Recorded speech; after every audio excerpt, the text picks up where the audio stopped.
Conducta social en psicología se puede definir como el comportamiento dirigido hacia la sociedad o que tiene lugar entre miembros de la misma especie, es decir, es la manera de proceder que tienen las personas o los organismos en relación con su entorno, a través de conjuntos de respuestas motoras frente a estímulos tanto internos como externos.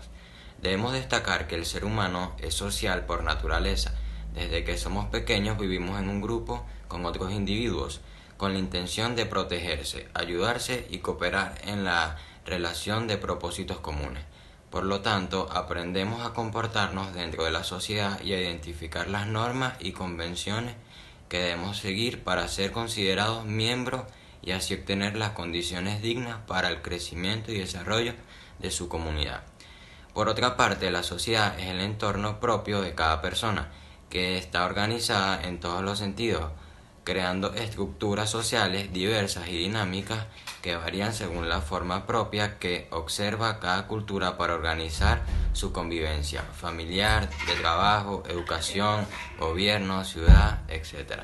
Por último, pero no menos importante, el ser humano, al adaptarse y comprender la conducta social que se desenvuelve dentro de su sociedad, puede desarrollarse y vivir plenamente, gozando de sus ventajas como la compañía, la educación, la diversión, la seguridad, el trabajo colectivo, la protección y la creación de instituciones. Gracias. Buenos días, mi nombre es Carlos Celis y yo voy a hablar acerca de sociedad y cultura. Según Aristóteles, la sociedad es un conjunto de personas que tienen un fin común o tienen eh, objetivos comunes. Según el sociólogo francés Émile Durkheim, la sociedad es la reunión permanente entre personas, pueblos o naciones que conviven entre sí bajo leyes que están consensuadas entre ambas partes o entre todas las partes. Según Max Weber, es un sistema o conjunto de relaciones que se establecen entre los individuos con la finalidad de construir una colectividad o un bien común. Según Augusto Conte, es un grupo de personas que en conjunto funcionan al igual que un organismo. Y Platón menciona que la sociedad es la manera natural del ser humano para vivir. Tomando en cuenta todos estos conceptos, podemos decir que la sociedad es un medio para la supervivencia del ser humano. La sociedad antepone la colectividad antes de la individualidad del ser humano para poder llegar a tener un estatus de vida mejor. Ahora, hablando acerca de la cultura alrededor del siglo XVIII y anteriormente se consideraba que ser una persona culta era ser una persona con conocimiento acerca de temas específicos como la música, la ópera, la política. Sin embargo, hoy en día se manejan conceptos de la cultura como el siguiente. En su sentido etnográfico, la cultura es todo complejo que comprende conocimientos, creencias, arte, moral, derecho, costumbres y cualquier otra cosa y hábitos adquiridos por el hombre en tanto sea parte de una sociedad. Esto lo dice Grinson en 2008. Esto quiere decir que la cultura no solamente es en un tema específico o de un sitio específico. Tú puedes ser culto dependiendo de en qué parte del mundo, en qué sociedad vivas y qué costumbres tengas. Esa es la cultura. Gracias. Buenas tardes, mi nombre es Carolina Padrón y hoy les voy a hablar sobre grupo y organización. En términos psicológicos, según Shane, un grupo es un conjunto de personas con las siguientes características. Interactúan unas con otras, son psicológicamente conscientes unas de otras, se perciben a sí mismos como grupo, su tamaño está limitado por la interacción y percepción mutua y existe una relación de interdependencia para la realización de una actividad. Si consideramos al grupo como sistema social, parece evidente que un conjunto fortuito de personas no es un grupo.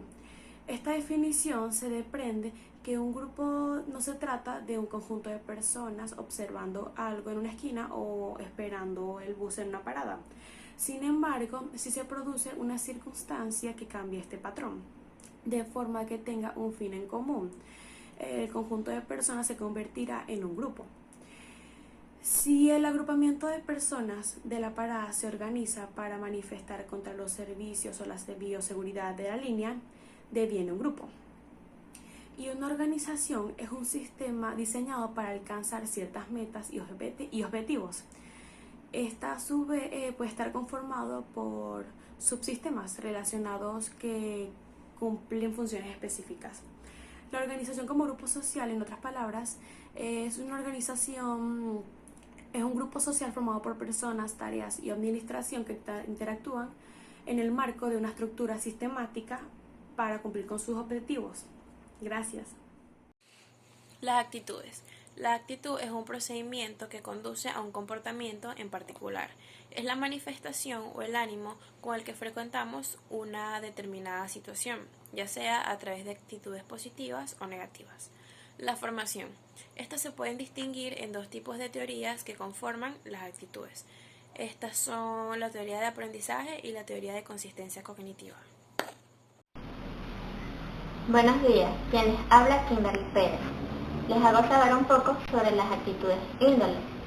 Son la formación de valores relacionadas a una persona particular y la comunidad extendida, es decir, una interiorización de normas y valores comunitarios, tanto en lo individual y lo colectivo, es decir, la comprensión de sí mismo, la comprensión de valores y las normas compartidas. Los valores profesionales son aquellas cualidades que tienen las personas profesionales y que le expresan a través de la conducta humana, el quehacer profesional y medios de actuación. Estas se dividen en 5 dimensiones. La dimensión intelectual, que se basa que a medida que el estudiante va adquiriendo conocimientos, pasa de un nivel productivo a un nivel creativo.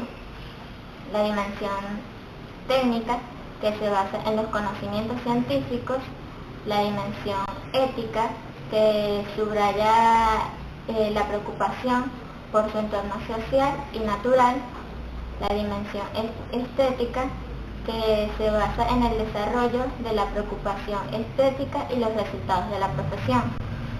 La dimensión política e ideológica, que se basa en los valores, la identidad, el patriotismo y el compromiso, todos estos enfocados en los símbolos patrios. Y por último, las mediciones de actitudes, que son procesos perspectivos persistentes en el individuo. Estos son basados en los conocimientos, son evaluados y orientados a la acción de un fenómeno u objeto. Hola, mi nombre es Rubén Rojas y les voy a hablar sobre las formaciones de los prejuicios y la discriminación. Los prejuicios son la etiquetación que hacemos de manera negativa, sobre la base de una forma de pensar que adoptamos desde pequeños. Esta forma de pensar surge como el resultado de la necesidad que tiene el ser humano de tomar decisiones firmes y concretas de manera rápida, tomando información generalizada de la que se tiene hasta el momento, para emitir juicios sin verificar su veracidad. También se puede decir que el prejuicio surge por una conveniencia para discriminar, descartar o dominar a otras personas, o aceptarlas preferiblemente sin tener remordimiento y sin reflexionar si eso es bueno o malo, o si es frecuentemente favorable hacia la persona que pertenece a determinado grupo, así sea social, étnico, sexual, político, socioeconómico, ocupacional, religioso, etc. Simplemente por el hecho de pertenecer voluntaria o involuntariamente, consciente o inconscientemente a este grupo. La discriminación es el trato desigual hacia la persona o colectividad por motivos raciales, religiosos, diferencias físicas, políticas, de sexo, de edad, etc. La discriminación se presenta en muy distintas maneras y en ámbitos y niveles diferentes. Es frecuente encontrar los periódicos llenos de manifestaciones de discriminación, ya sea en el contexto educativo, en el contexto económico, en el contexto jurídico o en simple publicidad. Aún de manera mucho más intensa, la discriminación puede aparecer en métodos segregacionistas que todavía siguen vigentes y bien arraigadas en la sociedad del siglo XXI.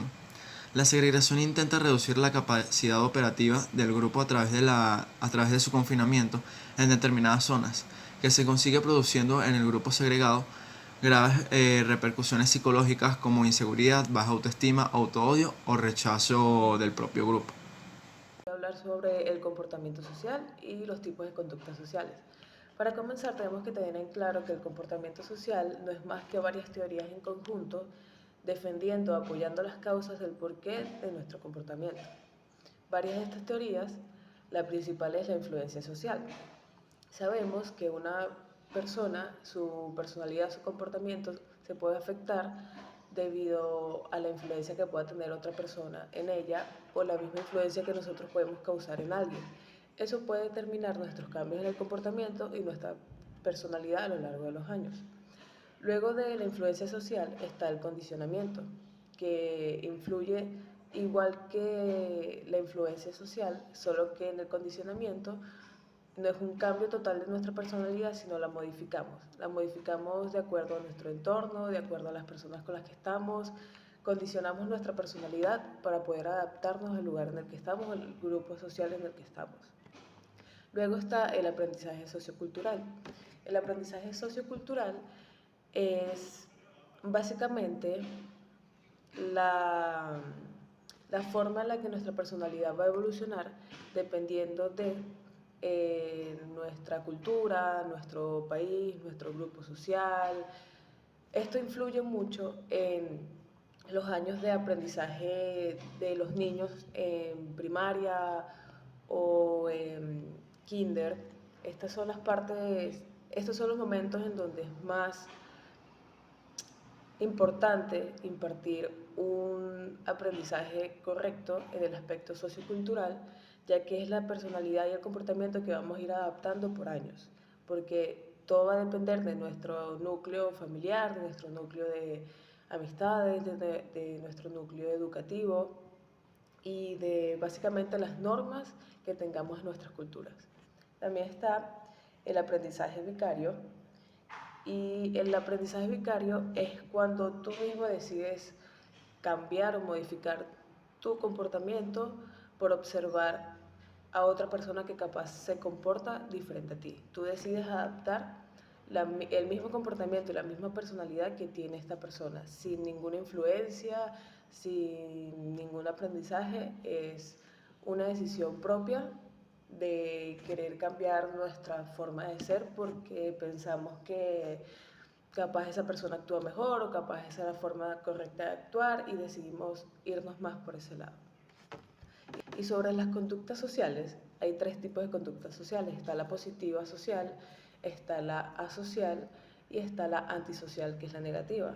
La conducta social positiva es aquella que se rige por las normas y por el bienestar de las personas y tiene un buen conjunto de valores, no afecta a nadie, es una conducta tranquila, una conducta segura tanto para la persona que la tiene como para las personas que están en su alrededor.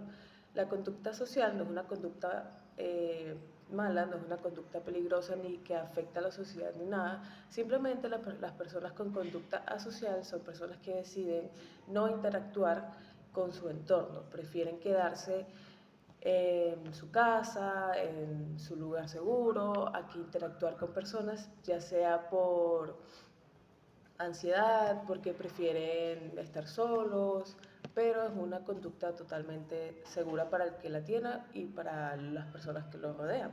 Y la conducta antisocial sí se puede considerar una conducta peligrosa, ya que va en contra del bienestar de las personas, en contra de los deberes y en contra de las normas.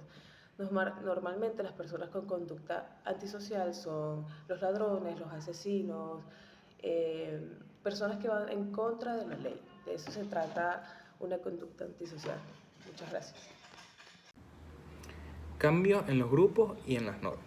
La adaptación social es el proceso por el cual un grupo o un individuo modifica sus patrones de comportamiento para ajustarse a las normas imperantes en el medio social en el que se mueve. Al adaptarse, un sujeto abandona sus hábitos o prácticas que formaban parte de su comportamiento, pero que están negativamente evaluadas en el ámbito al que desea integrarse, y eventualmente adquiere otros en consonancia con las que tiene su nuevo rol. La adaptación, en ese sentido, es una forma de socialización secundaria, ya que opera tomando como base las habilidades sociales con las que ya el sujeto tenía en cuenta. Todo grupo construye normas para regular su funcionamiento. Estas normas pueden ser acordadas entre todos o impuestas por alguno de los miembros, que se diría el líder autoritario. En la medida que las normas sean debatidas por el grupo y o construidas, se facilita su aceptación por parte de sus miembros. El líder de un grupo que aporte de las normas básicas de funcionamiento, debe explicar por qué esas normas. También facilita a que los demás miembros aporten normas complementarias que sean coherentes o al menos que no entren en contradicción con las normas básicas y con los objetivos del grupo. Las normas sociales son un grupo de reglas y disposiciones determinadas por la sociedad respecto a la conducta de los individuos. Se trata de consideraciones sociales que la sociedad nos impone como adecuadas o respetuosas. Sin embargo, su incumplimiento no constituye un delito, sino que deben seguirse para gozar de una mejor convivencia y aceptar las normas sociales. Incluye valores, costumbres, rituales, tradiciones y conductas de todo tipo, que pueden estar más o menos cerca de las normas morales o de la tradición cultural de la sociedad. Normas sociales. Las normas sociales son un grupo de reglas y disposiciones determinadas por la sociedad con respecto a la conducta del individuo. Se trata de consideraciones sociales que la sociedad nos impone como adecuadas y respetuosas. Su incumplimiento no incluye un delito. Las normas sociales influyen valores y conducta de todo tipo. Liderazgo. Es una capacidad que tiene una persona de influir, motivar, organizar y llevar a cabo acciones para lograr sus fines y motivos de involucrar a personas y grupos en un marco de valores. Cuando se forma un equipo se necesita alguien que encabece el. Bueno, yo soy William Silva. Los ejemplos de liderazgo se aprecian cuando un líder nato fomenta en su grupo una actitud positiva y emprendedora, con un fin común para de esta manera se logre alcanzar todas las metas y retos propuestos en conjunto con trabajo en equipo. El conflicto social, de acuerdo con la Organización de las Naciones Unidas, la ONU, es la falta de acuerdo entre dos o más personas. Sin embargo, siempre y cuando dicha falta de acuerdo persista en el tiempo, afectando de esta forma a un grupo de individuos a los que dicha situación llega a generarles efectos negativos. El conflicto social, además, puede llevar aparejados signos de violencia. Este tipo de conflictos, al igual que los conflictos armados, tienen repercusiones en una determinada población. De hecho, un conflicto llega a considerarse social cuando dicho conflicto afecta a un grupo de población al que genera situaciones desagradables que pueden ser devengadas del propio malestar generado. A través de dicho conflicto se han ido desarrollando lo que se conocen como las teorías del conflicto social.